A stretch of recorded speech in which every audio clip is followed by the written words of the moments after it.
make sure we get a lot of good work in. And so our first race was Western up at 8,000 feet. It's really more of a workout than anything at that altitude. But we've really been kind of gearing up for these 2 races coming up where we go to Wash Park, which is 4,000 altitude, which is a lot easier. And it's a flat course, but we really get excited about going down to Fort Hays at sea level. Some of the kids have even run it before. The course, it's like a man-made course just for cross country, which is pretty exciting. And then we're hosting the RMAX here at Tirado, where we're getting excited. We get a little advantage of knowing the course a little bit and really focusing on that RMAC championship race is where we're really trying to gear up and be flying, hopefully. And then for you, first year with the program, what's been the biggest change from coaching the track and field kids to really focusing on cross country this fall? Yeah, the biggest change is just making sure all the schedules of everything are lined up together. There's 6 a.m. workouts, and then 4 weeks into the season, we can't do 6 a.m. workouts because it's dark and 40 degrees already. You're like, all right, now we've got to figure out when we can do it. So managing, the daily schedule for me personally, but for the team, for these kids, right, just really getting to know how they race, really getting to understand who they are as distance runners, and that takes a minute to realize what kind of athletes are competing and how they train. Lindsay has a different mile count, and Jerod has a different mile count, and several kids on our team, and so really trying to figure out the best for each athlete in this distance world takes time, and that's where we're working hard to try to figure out. And then Lindsay, for you, what's it been like transitioning from Coach Canterbury to Coach Reetz? It's definitely different, but I don't think it's like good or bad either way. It's just like a different kind of training. Our old training was more intense runs all the time, and now we're getting a lot more recovery, which I think has really benefited me, just because I was always tired. But I think there's pros and cons to both, so it's just been trusting the process and seeing what we can do this year. So yeah. And Jerod, same question for you.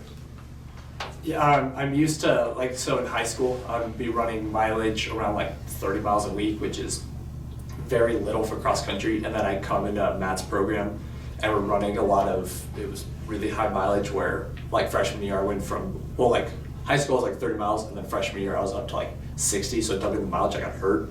So it's nice now with this program where it's easing into the mileage and it's slower, so we get more recovery. And it just makes it easier to hit the workouts and all the meets a lot harder. Questions? Tim, I know last year you said, you get to work track all year now. Mm-hmm. Well, now you really are working it all year. What the difference between, it was kind of like Dave said, you were working with the sprinters in the spring. Yep. A little bit different working for people who aren't going to run 100 right. meters. And so, we kind of, basically right now I coach everything from the 100 to the 10K. And, it's kind of what I did in high school, at the high school level too. And I love it. Maybe I'm a bit controlling, one might say, or, I get my hands on everything. But I coach Gamble, and I know how hard we work and where our passion are. And we're like, man, I think we could do this together as a program to really get this program where we believe it should be. And so, yeah, this year having everything year round, that's definitely an adjustment, right? Where I am thinking cross country or track from the time I wake up to the time I go to bed at night. And most weekends, right? I've had to take special days where my wife and I are like, all right, put the phone down, no cross country or track right now, please. Give me one day. You're like, all right, But being totally engulfed in all aspects of track and cross country right now. But that's kind of my dream job. That's kind of my biggest passion, is being able to affect young people in sports that I love, in sports that I think your effort and your hard work are really become very prevalent in these sports. As a distance runner, if you're willing to do the miles, if you're willing to do the workouts, it doesn't matter where you come to us at, you can build and be great. And that's what the great programs do. The great programs, it's not all stud recruits. It's knowing how to work the kids out, and you can make, if you're willing to dedicate to distance, you can be good at it. And that's part I love about it. It's definitely a lot more work, but it's when you're passionate about what you're doing and you love what you're doing every day. Coach Gamble and I joke around that a lot of people are like, I gotta go to work tomorrow, and we're kind of, I get to go to work tomorrow. So it's just a little bit different. For so many people, it takes a lot to get them to try to run, especially every single day. But for you, just seeing this kind of energy, where does that passion for track and field and cross country come from? For me personally, probably started, I have to give a shout out to my high school coach, and it was Coach Gummerson. And I played baseball, and then one day in the hallways, he saw me running in the hallways. He said, hey, why don't you come out and try to run track? I was like, oh, well, I play baseball. He's like, I bet you'll be better at track. I was like, you don't even know, coach, And then I struck out 30 times that season, I think. I was like, maybe I should try this running thing. But my first coach in high school, he was just a super passionate man.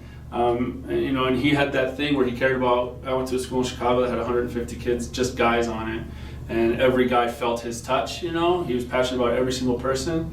And I really think that's where it started with me. And when I went to college, I went to a couple different colleges. I got to run professionally in Europe.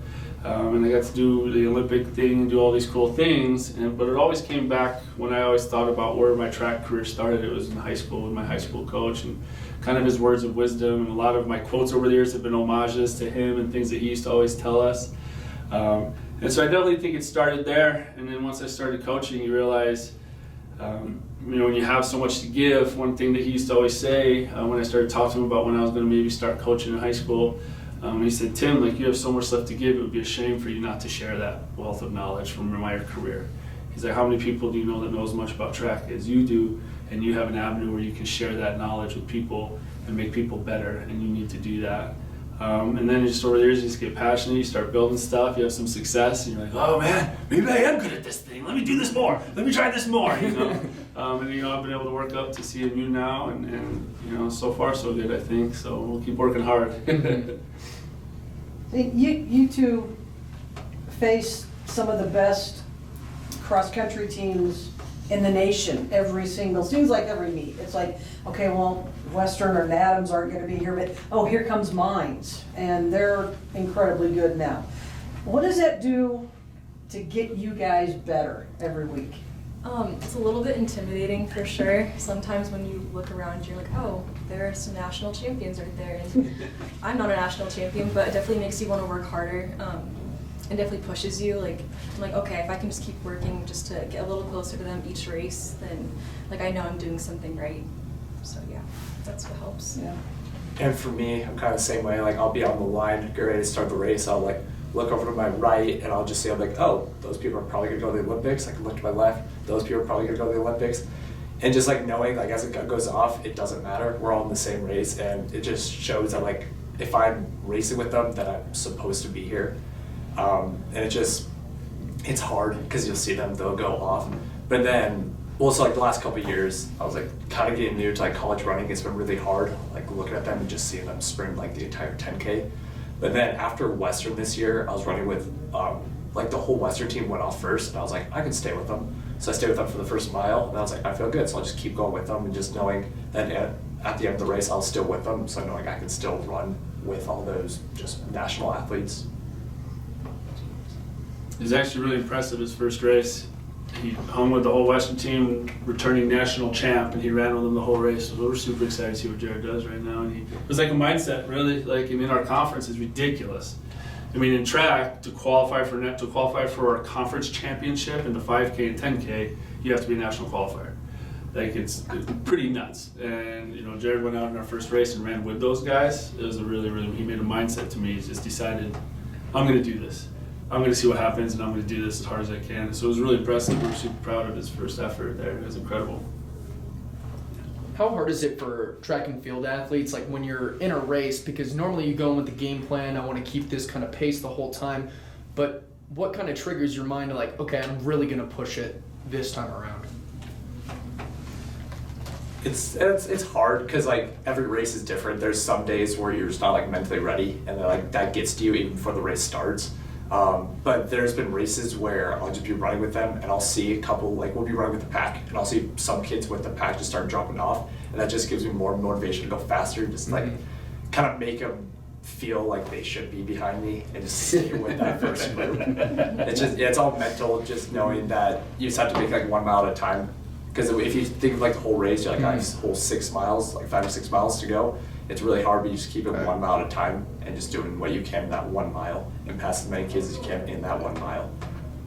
What percentage of cross country is mental? 80%. 80%. Wow. It's all mental. Mostly in high school too. It's whoever can grit it out the most is usually the one that wins. Right. That takes a special type of mindset. So when you're in the middle of a race and you need that extra motivation, what do you think about? I just think about how it would just feel to beat, like, come in top 10. Like, I could be 20th place and be like, how just proud like my parents would be, and how I can just like talk to my friends about that and just say like how it feels to be top 10. So I'll have to push and pass people, because I usually, when I'm with the top group, I count to see like how far back I am, and then I pass those kids to be at the place I want to be in. That's awesome. What about for you? I would say for me, racing is more like 90 to 100% mental, because I'm very in my head. I would agree. If a workout's not going well, and like I will be very upset just because like I care about it so much and like I want to do well. So I'd say like for me, every race is different. Even if I've been in the same race like multiple times, like every year is different. So I just have to always just calm my mind before a race and try to be like, okay, like I know what I can do. I just have to prove that today. Right. So